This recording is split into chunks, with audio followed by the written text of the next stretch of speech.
ইতিহাসে যতবার আমরা বিভক্ত হয়ে যুদ্ধ করেছি, ছোট ছোট দল হয়ে ততবার পরাজিত হয়েছি। সামষ্টিক যুদ্ধ যতদিন করেছি ততদিন আমাদের বিজয় হয়েছে। এই জন্য আলহামদুলিল্লাহ আমাদের দেশের উলামায়ে কেরামের মধ্যেও একটা ঐক্য এসেছে। অনেকদিন পরে হলেও আমরা সেই ঐক্যের অবস্থা দেখতেছি। রাজনৈতিক উলামায়ে কেরামের সাথে অরাজনৈতিক আলেমদের একটা বড় ধরনের বিভেদ ছিল। আপনারা এখানে অনেকেই সচেতন আছেন, আপনারা এগুলা জানেন। রাজনৈতিক আলেমদের সাথে অরাজনৈতিক আলেমদের মধ্যে যারা এই দেশে বিজয় চায়, এর মধ্যে গুরুত্বপূর্ণ একজন ফিগার হলেন হযরত মাওলানা মুফতি জসিমউদ্দিন রহমানী হাফিজাহুল্লাহ। আপনারা অনেকেই উনাকে চিনেন। উনার বক্তব্য, উনার সাহসিকতা, উনার চিন্তা অনেক ঊর্ধ্বের ছিল। রাজনীতির বাইরে এসে উনি রাজনীতিকে পছন্দ করতেন না, যার কারণে আমাদের একটা বিভেদ এতদিন হয়েছিল। উনি প্রায় 10 বছরের উপরে জেলে ছিলেন। গত কয়েকদিন আগে উনিও জেল থেকে বের হয়েছেন, অনেক উলামায়ে কেরাম বের হয়েছেন। এই 10 বছরে কারাবরণের পরে আজকের যে পরিস্থিতি, এখন উনি যে কথাগুলো বলছেন, ঐক্যের কথাগুলো বলছেন, এটা আমাদের জন্য আশা জাগা দিয়া, এটা আমাদের জন্য আশা জাগা না। 10 বছর এই মাওলানা জসিমউদ্দিন রহমানীর ব্যাপারে হাফিজাহুল্লাহ আমাদেরকে অনেকেই অনেক কথা বলেছেন, অনেক প্রশ্ন করেছেন, উনি কেমন, উনি কি চিন্তা। কিন্তু আমরা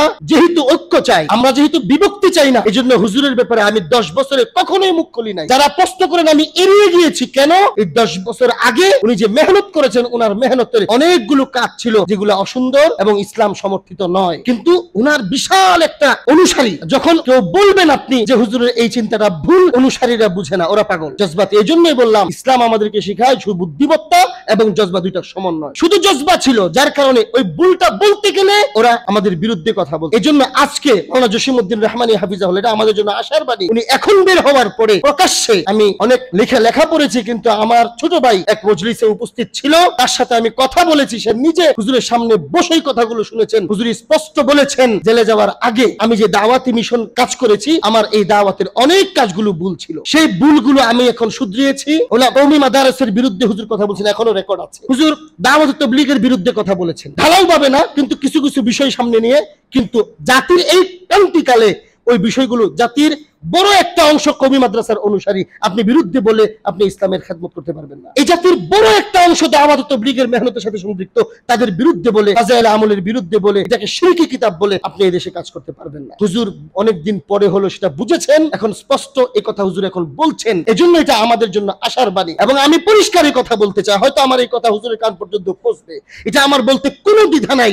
হুজুরের প্রতি আমার কষ্ট ছিল, আমরা যাদের তত্ত্বাবধানে বড় হয়েছি, হুজুরের চিন্তা আমাদের চিন্তার জায়গা এক ছিল, কিন্তু হুজুর কিছু চিন্তায় জাতিকে বিভ্রান্ত করেছেন, ওই জায়গায় বিরোধ ছিল।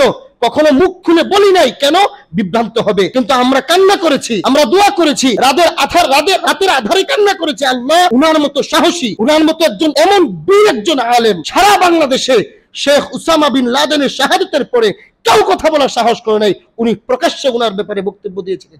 এমন একজন সাহসী আলেমের দরকার, একটু সহনশীল হওয়া, ইসলামের মূল বক্তব্যের মধ্যে চলে আসা। আমরা সবসময় দোয়া করেছি আল্লাহ অবস্থার পরিবর্তন করে দেন। উনার বিশাল একটা অনুসারী, দেশে গন্ডগোল হবে আলেমদের সাথে আলেমদের, এবং হয়েছে ওনার কারাবরণের আগে। আল্লাহ ওনার পরিবর্তন আনেন, এই গ্রুপের পরিবর্তন আনেন, সবাই এই দেশকে যেন আপন মনে করে মৌলিক ইসলামের মূল্যবোধের বিশ্বাসকে সামনে এনে সবাই সমন্বিত হয়ে যেন কাজ করতে পারে। আমরা বিশ্বাস করি এবং মনে করি আমাদের দোয়ার ফসল হলো এটা, যে ওই ধারার উলামায়ে কেরাম আজকে তাদের মূল ভুলের জায়গাগুলো স্পষ্ট এই কথা বলছেন। আমার যা ওই কথাগুলো আমার ভুল ছিল, এবং এই কথাও বলছেন ওনার অনুসারীরা স্বীকার না করলে হুজুর স্পষ্ট বলছেন যারা হাঁটে তারাই উস্তা খায়। আমার ভুল ছিল, সেই ভুল আমি শুধরিয়েছি। এখন থেকে ওই ভুলগুলো শুধরিয়ে সকলে সমন্বিতভাবে আমরা কাজ করব ইনশাআল্লাহ। এবং এই সমন্বিত না হলে কিন্তু আমাদের পরাজয় করা সম্ভব নয় আমার প্রিয় ভাইরা। এজন্য আসুন আমরা এই বিষয়গুলো বুঝি, চিন্তা করি, নিজেদের মধ্যে বিভেদ ভুলে যাই, ঐক্যবদ্ধ ভাবে বুদ্ধিমত্তার সাথে জজবাকে নিয়ন্ত্রণ করে সামনের দিনগুলো আলেমদের তত্ত্বাবধানে, ইসলামী মূল্যবোধে বিশ্বাসীদের তত্ত্বাবধানে নিজেরা ঐক্য হয়ে এগিয়ে যায় ইনশাআল্লাহ। আগামী বিশ্ব, আগামী সভ্যতা, আগামী দুনিয়া মুসলমানদের বিজয়ের দিন। আল্লাহ তাআলা আমাদেরকে হেফাজত করেন, কবুল করেন, আমিন ওয়া আখিরু।